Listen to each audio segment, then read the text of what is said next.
This series of presentations is intended to illustrate how our methods of production and consumption influence all aspects of our lives, from culture and religion to the various forms of government as well as to other mutual relationships. Consequently, we divided our different methods of production and consumptions as well as their corresponding ways of life into tsunamis. Thus, we classified our history into the Stone Age tsunami, the Agricultural Tsunami, the Industrial Tsunami, and the Digital Tsunami. Thus, we saw that in the Stone Age, we roamed around in matrilineal, promiscuous, egalitarian bands of people for over 200,000 years. This Stone Age way of life had sub-tsunamis such as those involved in the use of tools, the use of fire, and above all, the cultural tsunami, which brought us religion, arts, myths, and new ways of doing things. This cultural tsunami is the mother of all tsunamis, which set us totally apart from other animals. It was this cultural tsunami which brought us an unbridgeable chasm between our genetic evolution and the mimetic evolution. The genetic evolution is the evolution of our body by genes, and the mimetic evolution is the evolution of our ideas, of our technology, of our culture, and so on. Further on, we consider the agricultural tsunami, which led to the most profound memes of the modern world: private property and inheritance. Memes which we take for granted but were totally alien to our Stone Age ancestors. It was based on these memes that institutions like marriage and families arose. Virginity and chastity became prime virtues, and adultery became a crime which attracted the same death penalty as murder in the agricultural way of life. In both the Stone Age and Agricultural Age, we had spun threads, woven clothes, and manufactured all kinds of items of daily usage such as pots, axes, spades, and so forth. However, all this production was taken up at the household level or at the village level, and often these skills were handed down from father to son. This way of life carried on for about, say, 10,000 to 15,000 years. Then, some 300 years ago, the first swells of the Industrial Tsunami began to appear in Europe when the manufacturing of goods began to shift from the small sheds, homes, and villages to large factories. What is more, as one factory built the infrastructure, such as roads and railways for its operations, other factories found it expedient to move into the same area to make use of the infrastructure put in place by the first factories. This had a cascading or a cumulative effect, and consequently, more and more people moved into these industrial areas from the villages in search of jobs. This gave rise to many of the cities of the world as we know them today. The Industrial Revolution was rooted on the division of labor as well as on the exploitation of energy from coal and other fossil fuels. In his classical work, The Wealth of Nations, Adam Smith, the father of modern economics, points out the example of how the division of labor increases the production of pin almost exponentially. According to Adam Smith, a single workman performing all the necessary operations of making pins all by himself could turn out only a handful of pins every day, no more than 20 and perhaps not even one. In contrast, in a pin manufacturing factory, 10 specialized workers were able to produce more than 48,000 pins per day, or over 4,800 pins per worker. By dividing the different operations needed to make a pin among 10 workers. Thus, by the division of labor, a worker was able to produce more than 2,000 times as many pins in a day as a single pin maker going it alone. Another side to the division of labor was that it made it possible in their own way for women and weak men to contribute to the production in a factory. Thus, by the time Henry Ford started manufacturing Model Ts in 1908, as against 18 operations in making a pin, it took around 7,882 specialized operations in making the Model T. Of these, 949 required strong, able-bodied, and physically perfect men.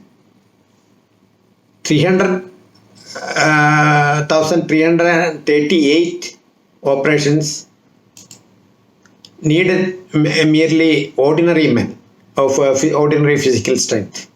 Most of the rest could be performed by women or older children.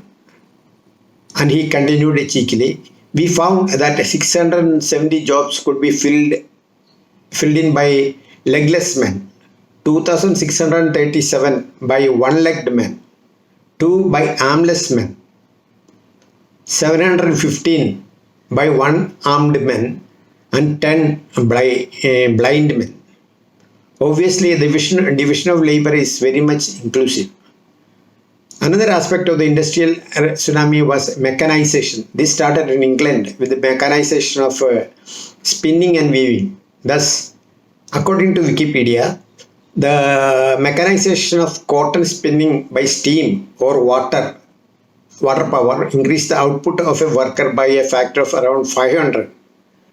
The power loom increased the output of a worker by a factor of around 40. The cotton gin increased productivity of removing seed from cotton by a factor of 50. Wikipedia goes on to say that the development of the stationary steam engine was an important element of the industrial era. However, during the early period of the Industrial Revolution, most industrial power was supplied by water and wind. In Britain, by 1800, an estimated 10,000 horsepower was being supplied by steam. By 1815, steam power had grown to around 210,000 horsepower, from 10,000 horsepower to 210,000 by a mere 15 years. This phase of the first industrial revolution was driven by coal-fueled steam engines. Then came the second phase of the industrial revolution, which was driven by petroleum, hydel power, and so forth. Another major feature of the middle stage of the industrial revolution was gas lighting. It allowed factories and stores to remain open much longer than with candles made of tallow or oil. This introduction of gas lighting allowed nightlife to flourish in cities and towns, as interiors and streets could be lighted on a larger scale than before. Later on, in the second leg of the industrial tsunami, electric lights took over, as a result of which we were able to work 24/7 and boost man's productivity and standard of living manifold. We saw in the last presentation that the switchover from Stone Age to the Agrarian Age brought in profound and dramatic changes in the way we lived our lives. In like manner, a switchover from Agrarian Tsunami to Industrial Tsunami also brought in its wake profound and dramatic changes in all aspects of human life. The Agrarian Tsunami had replaced the nomadic life of the Stone Age with serene stationary life in villages, where time was very much expendable. In like manner, cities began to replace villages in the industrial tsunami, and there was a non-stop exodus from the villages to the cities, which broke up the joint families of the agrarian tsunami. That is, this exodus from villages to the cities. No, that was the death knell for the joint families of the agriculture tsunami. What is more, time became the most precious of all commodities in the industrial age. According to Toffler, some of the characteristics of the industrial tsunami, which distinguished human culture from the previous agricultural way of life, were standardization, synchronization, specialization, concentration, and centralization. We will consider some of these aspects of the industrial tsunami. Standardization. I have often wondered how our Stone Age ancestors measured time if they had a need to do so. For them, time was just a commodity there for the taking. I mean, it was dispensable. They seldom had the need to schedule their activities or to fix appointments. It was perhaps in the agricultural or agrarian cultures that way they felt the need to measure time. In the West, it may have been the Sumerians who started to measure time. Other ancient cultures like those of India, China, and the Americas must also have developed their own unique systems of measuring time. Then, obviously, for historic reasons, the whole world adopted the Western system of time as we have now. Thus, time was perhaps the first commodity to be standardized on an international scale. Further on, they had to standardize length, area, volume, weight, and other attributes of matter so that they could do things on a large scale. Thus, measurement of length had to be standardized to build large projects such as the pyramids. Then they had to standardize measurement of things such as corn and oil to meet demands of the market. Later on, as civilizations began to expand and integrate with each other, standardizations also grew in tandem with the developments. But with the expansion of raw material sources and markets in the industrial age, we had to standardize more and more of our products from paper sizes, threads of nuts and bolts and other fasteners, width of cloth rolls and other materials across the board so that things manufactured in one part of the world can be used in another part of the world. In the pre-industrial era, most goods were custom made. However, the industrial era saw a revised trend as most of the goods were made to standards. A third aspect of the industrial age was specialization. We have seen that one of the most significant driving forces behind the industrial tsunami was the division of labor. According to this division of labor, the second tsunami replaced the casual jack of all trades with the peasant, peasant with a more focused specialist. The most significant characteristic of industrialization was the division between producers and consumers. In the agrarian age, most or much of the clothes they wore, most of the bread they ate, and so forth were made at home in what Toffler named a prosumer economy. However, with industrialization and specialization, more and more goods from yogurt to motor cars began to be manufactured in factories to be consumed by the public. As a result of specialization, the know-all gurus of the agricultural ages like Socrates and Aristotle were replaced by teachers specialized in their particular subjects. The most profound aspect of this specialization was the replacement of the family doctor of the agricultural age with a specialist and a super specialist doctors and hospitals of the industrial age. Synchronization was another aspect of industrialization. The widening gap between production and consumption also forced a change in the way the industrial public dealt with the time.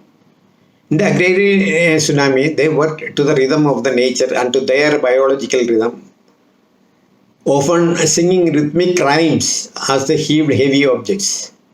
But in an industrial economy, We had to synchronize ourselves with the continuously operating machines which knew no rhyme nor rhythm. In a market-dependent, machine-driven economy, whether a market is planned or free, time equals money. Expensive machines cannot be allowed to idle. This produced the third principle of industrial civilization, that is synchronization. With synchronization, our lives began to be dictated by the omnipresent and to some extent the omnipotent clock. Children and their teachers had to go to school on time, and workers, especially those who worked the shifts, had to be on time for the buses and the trains which came on time. The only ones who escaped this tyranny of the clock were women who worked at home. This tyranny of time is one of the most significant factors which distinguish the industrial societies of the world from the third world societies, where everyone and everything are punctually late. This in turn means that in much of the third world, projects are often late by decades, which in turn leads to crazy escalation of costs. Concentration was another aspect of the industrial economy. The rise of the market gave birth to another rule of industrial civilization, that is the principle of concentration. The first thing that the industrial tsunami concentrated was population from villages into cities, as well as patients into huge hospitals and criminals into industrialized prisons and students into industrialized schools and other educational institutions. Another aspect of this concentration was the dependence on the concentration of energy from concentrated deposits of fossil fuel and hydel power. Maximization. The split up of production and consumption also led to an obsessive macrophilia, a kind of mad infatuation with bigness and growth in all second wave societies or second tsunami societies. It was assumed that if a production in a factory on a large scale would lead to lower unit costs, then by analogy, increases in scale would produce economies in other activities as well. Big became synonymous with efficient, and maximization became the fifth key principle of the industrial tsunami. Centralization. Another salient feature of the industrial tsunami was the infatuation with centralization. This was mainly because capital and revenues had to be controlled and budgeted from a central authority. All complicated societies require a mixture of both centralized and decentralized operations, which are then integrated with each other.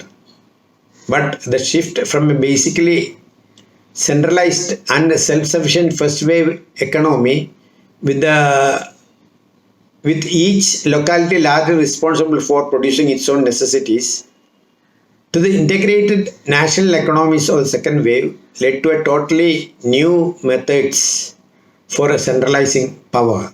These came into play at the level of individual companies, industries, and the economy as a whole. They synchronized operations over hundreds of miles. They created specialized new occupations and departments. They concentrated capital, energy, and people. They fought to maximize the scale of all operations. And to accomplish all this, they created new forms of organizations based on centralization of information and command. This often led to much confusion. Thus, Gandhi was all for self-sufficient villages as a solution to the problems of the nascent Indian nation. Even as he went in for this, even as he and his followers pumped for centralized power and planning for which India is ill-suited with its lunatic diversities. That is, Mahatma Gandhi wanted self-sufficient villages. That was on one hand. And on the other hand, India as a whole, I mean, the planners were going in for centralization only. Both are incompatible. Research. Along with the large factories came laboratories and research institutes which developed new products or improved old products on a test tube scale, which would then be scaled up to the factory scale. Some of the social characteristics of the industrial world were the tyranny of the clock as described heretofore. Society began to pick up speed and people began moving fast forward from a rhythmic movement of the bullock cart in the agrarian age to dizzying speeds of the motor car and the train in the industrial age. Before the Industrial Revolution, nations such as Turkey, China, and India, which lay to the south and east of the Mediterranean, had stood shoulder to shoulder with the European nations to the north and west of the Mediterranean in technology, wealth, and military strength. However, industrialization brought about profound changes, and the industrial nations of Europe were subsequently able to subdue and colonize their erstwhile equals like India. It may also have been due to the industrial way of doing things that enabled about 20,000 British officials and troops to subdue about 300 million Indians and to keep them under the thumb for over 300 years. This became even more prominent by the time of the Second World War, when the Third World nations had to watch helplessly from the lines when the industrial powers played for the world supremacy. Third world political leaders like those of India keep harping on the theme that it is colonization, colonial exploitation at the expense of the colonized societies that improved the lot of the European powers. Nothing could be further from the truth. If it was colonization that denuded the third world countries, then third world countries like Nepal and Thailand, which were reasonably free of colonization, would have been rich. Instead, we see that Nepal is poorer than India, which was colonized by the British. What is more, nations like Switzerland, Austria, Australia, and New Zealand, which did not colonize any other nations, have a higher standard of living compared to colonial powers like Spain and Portugal, which were along with Britain the major colonial powers of the world.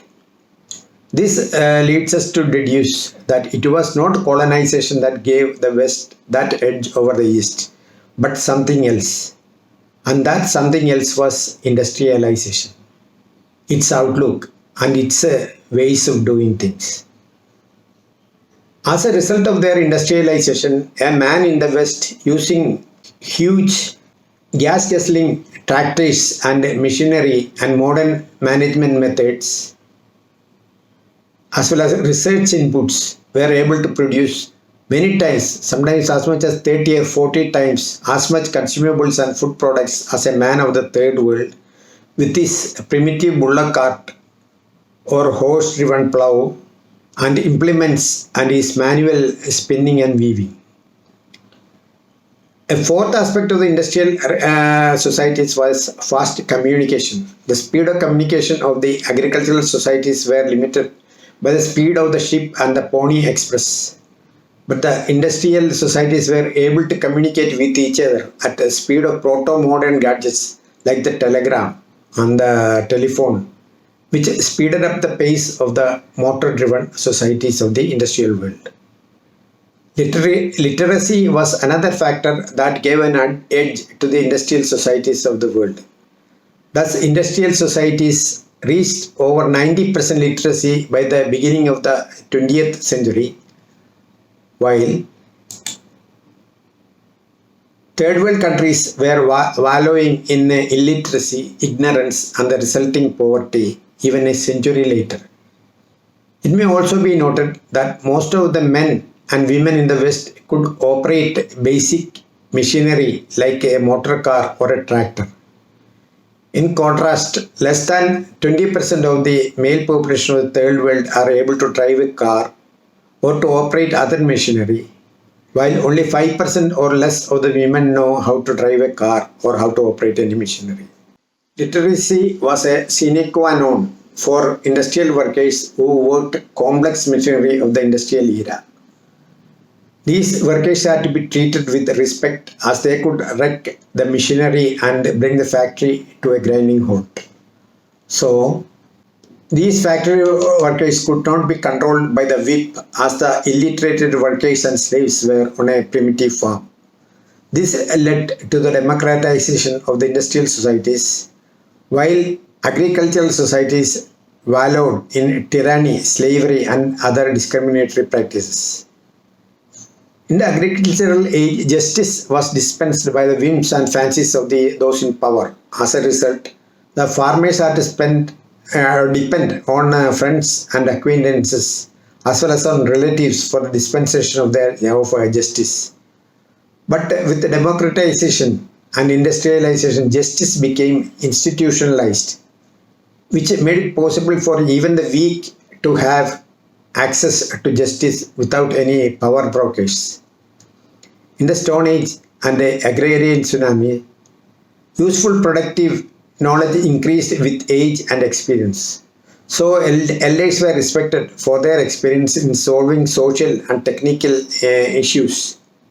What is more, the elders had the titles to the land, which was the most important factor of production in the agricultural societies.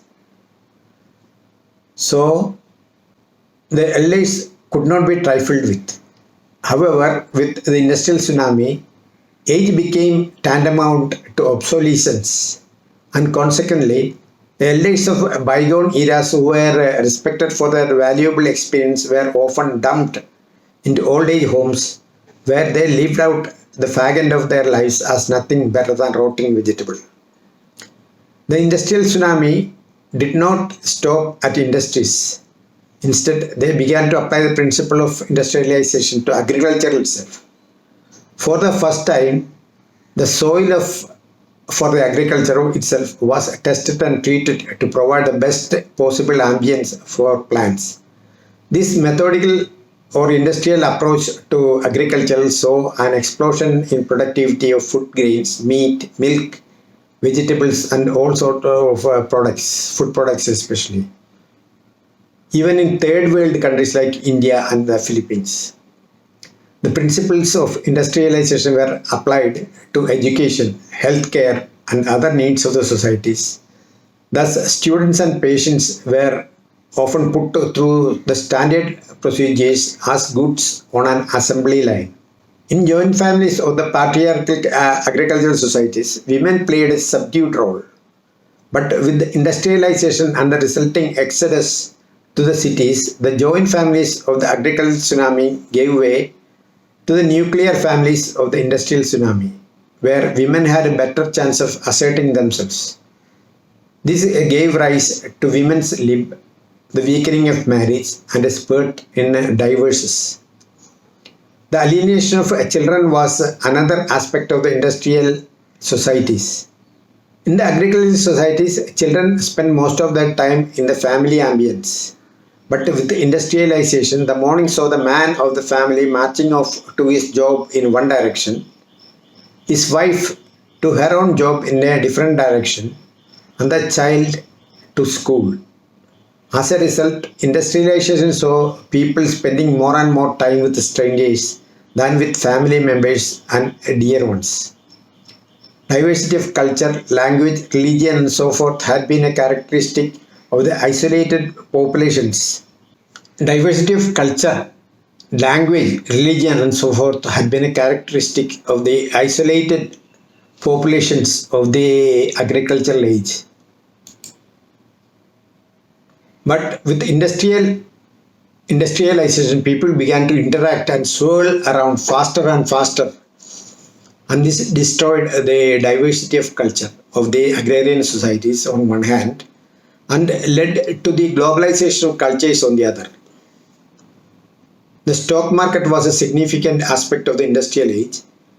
Before the arrival of the stock market, large projects requiring huge capital had to be taken up by kings, emperors, and the nobility.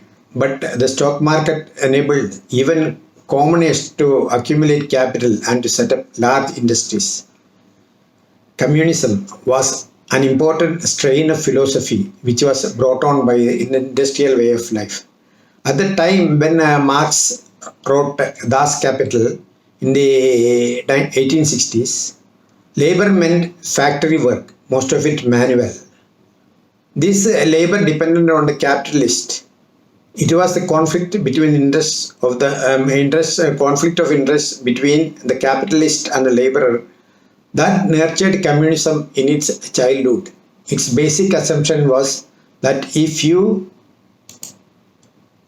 take from the rich and distribute it among the poor, everyone would be equally rich. In its euphoria and lack of experience, communism did not even take into consideration the alternative possibility that such a distribution could make everyone equally poor, and that is what happened in the end. Communism made everyone equally poor in the countries where it came to power. Another fatal error that communism made was that it considered labor as a homogeneous entity without consideration for its diversity. It did not consider the fact that it is not the masses that bring about changes in the world. Instead, they are the highly charismatic individuals like the Buddha, Jesus, Marx, as well as entrepreneurs like Henry Ford who make the waves for humanity to ride on. Instead, communism exterminated many charismatic startups who could have contributed much to the betterment of the world. Many economic philosophies were based on a distributive economy, which thought that total wealth would remain constant and that to bring about an egalitarian society, it was contingent that they take from the haves and distribute it among the have-nots. This may have had a relevance in the agricultural age when the economy stagnated for hundreds of years. Industrialization brought about a paradigm change in this situation, where with modern manufacturing and management techniques, the rich could grow richer and the poor also could grow richer. It was this oversight that led to the demise of communism and similar philosophies all over the world. With the insatiable hunger for capital, raw materials, labor and markets in the industrial tsunami, there was a huge pressure on nations to expand their borders at the expense of their neighbors. This in turn led to the unending squabbles over lines of control or borders and a surge of nationalism and patriotism. This in turn led to the world wars, which taught the main combatants of the world wars that peace and cooperation can achieve much more than war and confrontation. But countries like India and China, which did not take part in the wars at first and did not seem to have learned anything. Instead, they seem to have taken up from where the combatants of the world wars left off, with aggressive nationalism and its consequences. There had been welfare programs in the agricultural age too, but with the surge in production, nations could adopt extensive welfare programs in the industrial age. Such welfare programs made people more and more independent of families and relations and contributed to the breakdown of the families of the agricultural age. Right from the earliest days of industrialization, there were groups like the Luddites who were wary and suspicious of new ideas and developments. These groups, such as the hippies and obsessive nature lovers, were also an important aspect of the late industrial age. Just as the shift from the Stone Age way of life to the agricultural way of life, the shift from the agricultural way of life to the industrial way of life brought with it its own lexicon of industry-related words and a corresponding explosion in vocabulary. Each tsunami fosters its own mental attitudes. Thus, Stone Age people had an egalitarian mind with no sense of ownership. Agricultural Agriculture fostered its own mental attitude of inequality and ways of doing things. The industrial tsunami fostered equality, punctuality, and democracy. At present, only a minute fraction of the human population is still living in the Stone Age. Much of the West lives in the industrial and digital age with deep synchronization between their physical and mental states. In contrast, a major fraction of humanity still lives in the agricultural age. These are called the third world communities. The urban areas of these agricultural communities have gone on to the industrial age and beyond. However, this shift to modern technology is only superficial, as these populations are still stuck mentally and spiritually in the agricultural age. This lack of harmony or synchronization between the industrial or digital way of life and an agricultural mentality is the main issue faced by the third world, as old habits die hard and new habits take time to foster and develop. India is a good example. Most of urban India is industrialized or digitalized, but most of this population still stick to religions, family values, and sexual morals of the agricultural age. This creates considerable synchronization problems in India arising from its digital way of life and agricultural mentality. Indian politicians have been quick to pounce on this lack of synchronization between mind and body and to exploit it to suit their nefarious agenda. Thus, in India, we see large majority of population subscribing to age-old religions of the agrarian age and at the same time using modern gadgets to streamline old superstitious practices. In India, we also see top-notch scientists resorting to elaborate religious ceremonies on the occasion of launching the most modern and sophisticated equipments such as spacecraft and supercomputers. In the same vein, Indian political leaders who talk all the time of modernizing India resort to all kinds of superstitious practices such as astrology and vastu on all important occasions. What is more, many of the top scientists of India are devotees of one or other of the dozens of godmen of India. Some of these scientists also sing praises of the scientific achievements of ancient India, which they credit to the rishis or hermits who meditated in the forests of ancient India, even as these scientists send their wards to the most modern schools and universities. This confusion between tsunamis, the agricultural tsunami and the industrial tsunami, is one of the reasons for the slow progress of third world nations like India. In contrast, China did away with all its religious obesity during the times of Mao. However, they still look on other nations and civilizations as enemies in tune with their agricultural mentality. Consequently, they are all the time at odds with their neighbors over land disputes, which is a clear characteristic of the agricultural age. What is more, all these economies of the agricultural age spend huge fortunes on arms and ammunition, even as their populations live in abject poverty. They also refuse to resort to third-party mediation in their disputes with their neighbors, and this too is in tune with their agrarian mentality. Unfortunately, this attitude of the shoot first and talk later is also a characteristic of the United States, which leads the modern world in most aspects of modern life. In present times, except for a few parts of the world like Western Europe, Australia, and New Zealand, we have this mismatch between physical realities and mental outlooks. This is often like using an operating system of the 80s on modern PCs and mobile phones. Another phase of the struggle between the modern physical realities and obsolete agricultural age mentalities is the jihadi struggle going on in Islamic countries in the name of religion.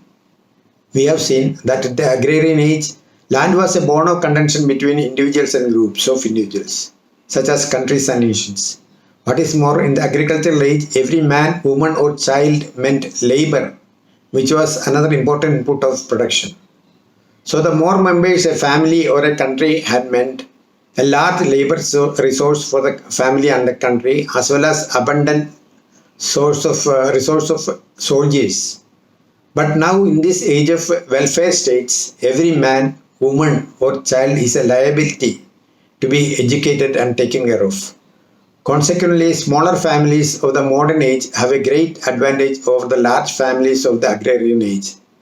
In like manner, small countries and small populations are more suited to modern conditions as it means more flexibility in making critical decisions.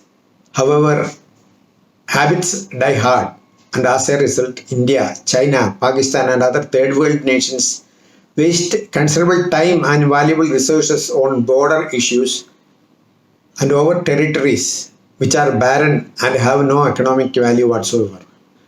These issues can be resolved only when the physical and mental aspects of these societies are synchronized in tune with modern realities of globalism.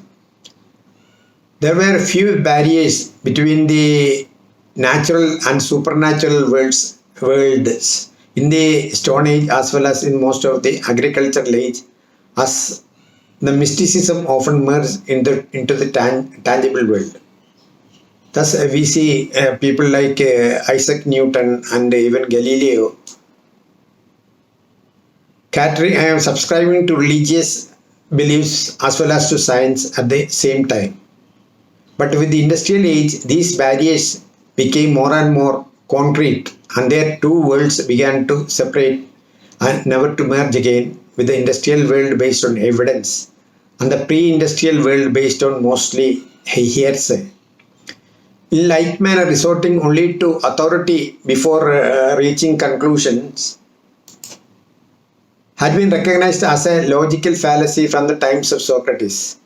However, there were powerful and political religious powers which enforced authority over evidence until democracy came into the picture.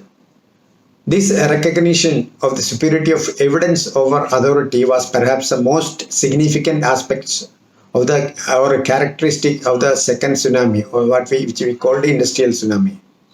In short, the second tsunami or the industrial tsunami ushered in the age of science, where evidence reigned supreme over authority and other fallacies which had played havoc with the human way of life for many thousands of years.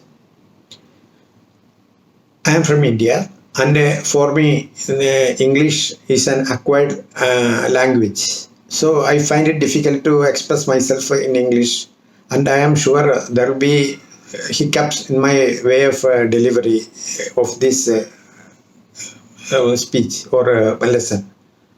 I hope you will overlook my mistakes and subscribe to my site. Thank you.